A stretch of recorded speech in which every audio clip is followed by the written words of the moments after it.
Assalamualaikum kakak. Waalaikumsalam. Bagaimana menerapkan Pancasila dalam kehidupan sehari-hari? Ya, kalau kita berbicara menyangkut dengan Pancasila, karena Pancasila dia merupakan salah satu ideologi bangsa Indonesia. Untuk menerapkan Pancasila sebagai kehidupan sehari-hari itu, ya setidaknya kita harus bagaimana mempunyai salah satu kontribusi atau pengetahuan untuk memahami tentang Pancasila itu sebenarnya.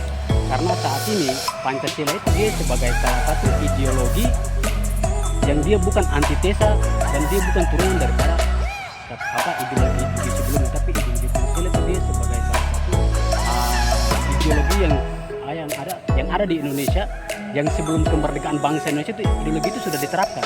Makanya saya punya pemahamannya begini, kenapa ya Pancasila itu dia sebagai menerapkan nilai-nilai Pancasila dia sebagai menerapkan nilai-nilai kehidupan bangsa di Indonesia secara gotong royong. Atau bisa saja kita jelaskan bahwa Pancasila itu kita mau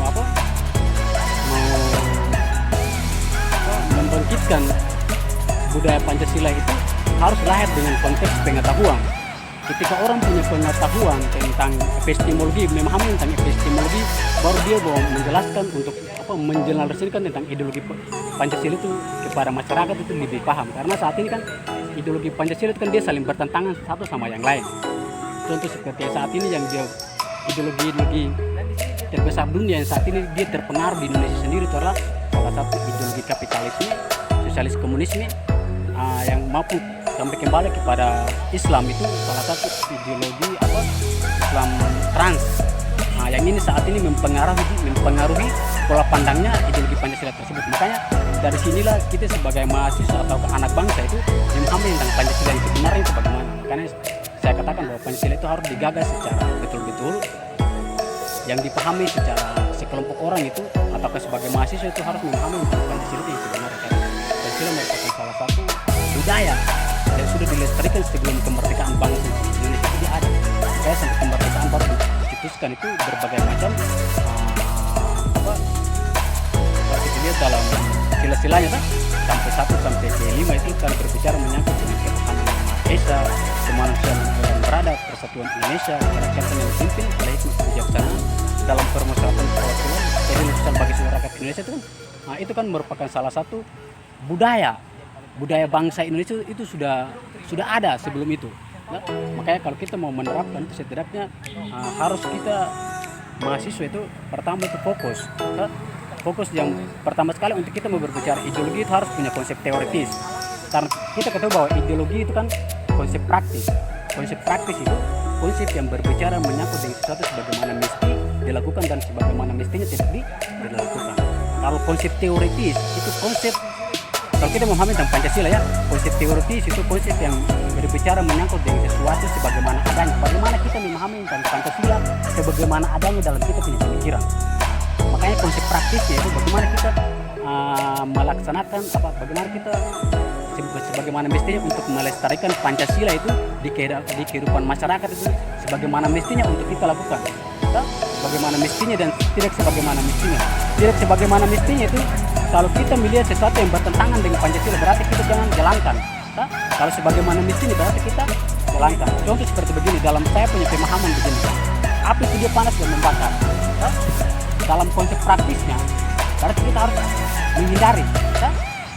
Bisa saja kita mau tidak menghindari bagaimana. Makanya konsep praktis itu berbicara bagaimana mesti itu dilakukan dan sebagaimana mestinya tidak dilakukan. Makanya kalau kita kembali kepada ideologi itu lahir dari kembali dua gagasan itu dalam dua bahasa, dua kata itu idea itu gagasan, logis itu sesuatu yang benar atau dia ilmu yang dia benar. Makanya ideologi itu harus dia punya salah satu landasan epistemologi yang kuat. Makanya saat ini kalau kita mau bicara bahwa Pancasila itu dia punya salah satu landasan epistemologi yang kuat. Makanya saat ini ideologi yang lain dapat mempengaruhi Pancasila tersebut, tapi kita bangsa Indonesia tetap semangat dan selalu berpartisipasi dalam membentukkan suatu peradaban Pancasila itu harus secara baik. Mungkin itu saya yang bisa sampaikan. Ayo, makasih kakak. Waalaikumsalam. Bagaimana Bagaimana menurut kakak penerapan Pancasila dalam kehidupan sehari-hari? Penerapan Pancasila dalam kehidupan sehari-hari itu tuh hal yang sangat signifikan. Contohnya terjadi pada di kompleks-kompleks di maksudnya di kehidupan antar kehidupan nih. Contohnya di kompleks itu seperti gotong royong, itu saling membantu, kerjasama dalam bakti sosial atau apapun. Itu saja kalau menurut kakak tentang Pancasila itu. Terima kasih kakak. Ya. Assalamualaikum kakak. Selamat siang. Oh, kakak, perkenalkan beta nama Windy Swakil dari Prodi Agrobisnis Perikanan. Oh, kalau kakak nama siapa? Oh. Oh, kakak di sini katong kan dapat suruh bikin tugas tentang Pancasila dari pendidikan Pancasila. Oh, jadi sini katong mau tanya kakak tentang bagaimana penerapan Pancasila dalam kehidupan sehari-hari.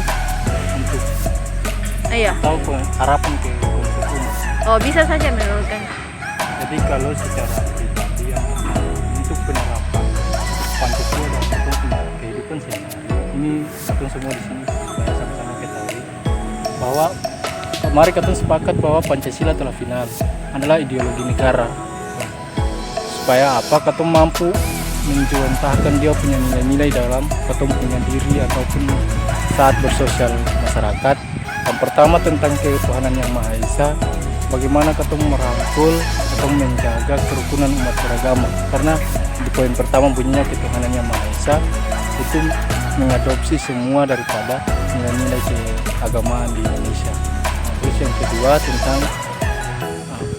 ketuhanan yang Maha Esa, kedua kemanusiaan apa?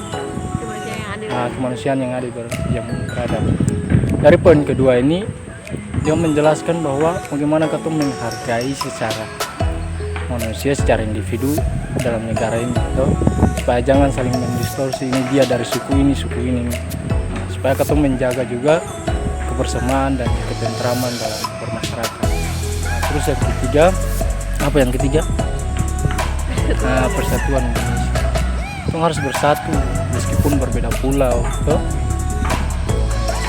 Yang keempat, kerakyatan yang dipimpin oleh hikmat kebijaksanaan dalam pemusyawaratan perwakilan. Jadi ada setiap lembaga yang mewakili daripada setiap kelompok masyarakat, entah agama maupun budaya. Nah, ini untuk menampung aspirasi yang diperwakilkan untuk sama-sama kita menjaga keutuhan Indonesia. Yang kelima, dari rakyat. Itu tanggung jawab kita semua, bukan hanya negara atau pemerintah. Tapi poin kelima itu adalah tanggung jawab kita semua untuk memberikan kepada negara. Sekian. Terima kasih kakak. Siap. Assalamualaikum warahmatullahi wabarakatuh. Kakak, bagaimana pemahaman kakak tentang Pancasila? Jadi kalau kita bicara tentang Pancasila, nah secara garis besarnya Pancasila adalah dasar negara. Nah di sini saya mencoba untuk mencontoh. Nah Pancasila itu diibaratkan seperti suatu fondasi rumah. Nah, tanpa suatu fondasi